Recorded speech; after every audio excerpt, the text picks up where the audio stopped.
Tudo bem? Hoje a gente vai fazer a nossa primeira videoaula e a gente vai falar hoje sobre feocromocitoma. O feocromocitoma é um tumor de células cromafins que secretam, metabolizam, produzem as famosas catecolaminas. Quando esses tumores têm origem extraadrenal, a gente chama de paragangliomas. A prevalência estimada dos feocromocitomas é bem baixa, em torno de 0,2% dos pacientes hipertensos, e a grande maioria não vai ser diagnosticado em vida. Os feocromocitomas eles podem ser familiares ou esporádicos. Os familiares eles estão dentro de alguns distúrbios genéticos conhecidos, dentre eles as neoplasias endócrinas múltiplas, tipo MEN, a neurofibromatose tipo 1 e a doença de von Hippel-Lindau.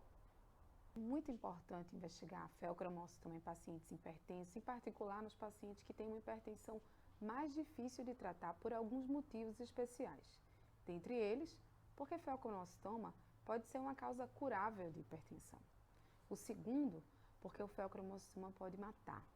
O terceiro, porque pode ter uma influência familiar. O quarto, porque pode ser maligno. E por fim, porque o feocromocitoma pode ser parte de um conjunto de outros tumores em um mesmo paciente. Os feocromocitomas são conhecidos pela famosa regra dos 10. 10% deles são malignos, 10% são bilaterais, 10% são extraabdominais, 10% são extraadrenais, que são os paragangliomas, 10% não cursam com hipertensão, 10% acometem crianças, 10% recidivam e 10% podem ser diagnosticados como incidentalomas adrenais.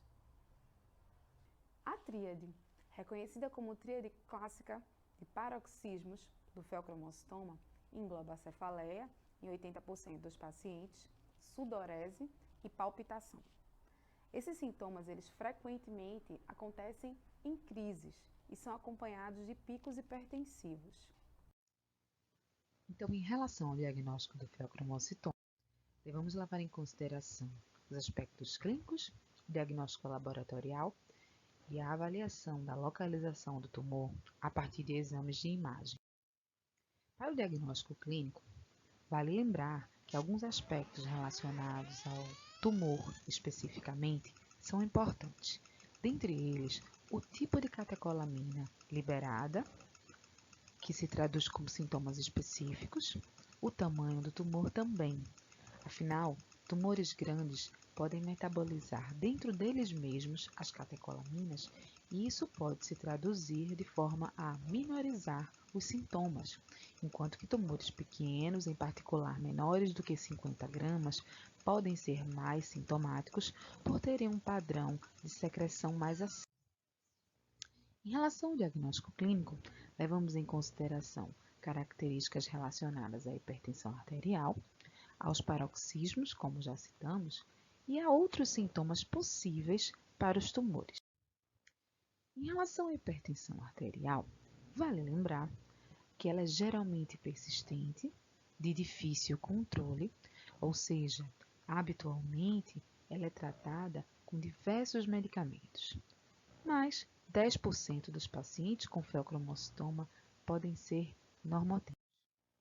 Os paroxismos são caracterizados pela tríade cefaleia, palpitação e sudorese, na grande maioria das vezes acompanhado por sintomas relacionados a picos hipertensivos. A cefaleia, dentre os três, é o sintoma mais frequente, acontece em aproximadamente 80% dos casos. Os paroxismos podem se repetir durante o dia mais de 30 vezes em um mesmo paciente, e algumas vezes as crises paroxísticas podem se caracterizar por associação de um ou dois sintomas, e não os 3 sintomas juntos, como esperamos de forma mais característica. Outros sintomas podem ser associados ao feocromocitoma também, dentre eles, náuseas e vômitos, tremores, dispneia, fadiga, dormência, convulsões, nervosismo ou labilidade emocional, palidez cutânea, visão turva e síncope. Lembrar que os sintomas em crianças geralmente são fora dos esperados para os adultos. Por exemplo, crianças podem apresentar sintomas parecidos com síndrome de Cushing, sintomas consumptivos, poliúria e polidipsia também. O diagnóstico laboratorial leva em consideração a solicitação das catecolaminas e dos seus metabólitos, conhecidos como metanefrinas. As metanefrinas urinárias, por exemplo, e as metanefrinas livres plasmáticas, que tem sido considerado o diagnóstico ideal de rastreio inicial para os tumores. As catecolaminas urinárias e plasmáticas, embora sejam precisas e bastante sensíveis, elas podem, a depender do padrão de secreção do tumor e em pacientes normotensos, não serem identificadas, o que leva a resultados falso negativos. Por outro lado, as metanefrinas livres plasmáticas têm a propriedade de ter alto valor preditivo negativo, ou seja, pacientes que têm características tumorais de feocromostoma ou paraganglioma, mas cujas dosagens de metanefrinas livres plasmáticas sejam negativas, muito dificilmente terão diagnóstico de feocromostoma. A dosagem do ácido vanilmandélico, que foi usada durante muito tempo, vem sido abolida devido ao percentual considerável de resultados falsos negativos. Os testes farmacológicos utilizados geralmente são solicitados quando as dosagens de metanefrinas livres plasmáticas não são esclarecedoras. Eles podem ser de estímulo ou de supressão. Os testes farmacológicos de estímulo têm sido pouco solicitados, devido à possibilidade de induzirem arritmias. Os testes farmacológicos de supressão, por outro lado, ainda são solicitados. Entre eles, o mais importante é o teste da clonidina, onde a substância é administrada para o paciente e 3 horas depois são dosadas as metanefrinas livres plasmáticas. Para os tumores, feocromostomas e paragangliomas, é esperado que o nível de metanefrina livre plasmática não caia de forma apropriada após a supressão com a clonidina, ou seja, os tumores não são responsíveis a essa supressão. O diagnóstico por imagem se baseia principalmente na requisição de ressonância e tomografia computadorizada com bons resultados.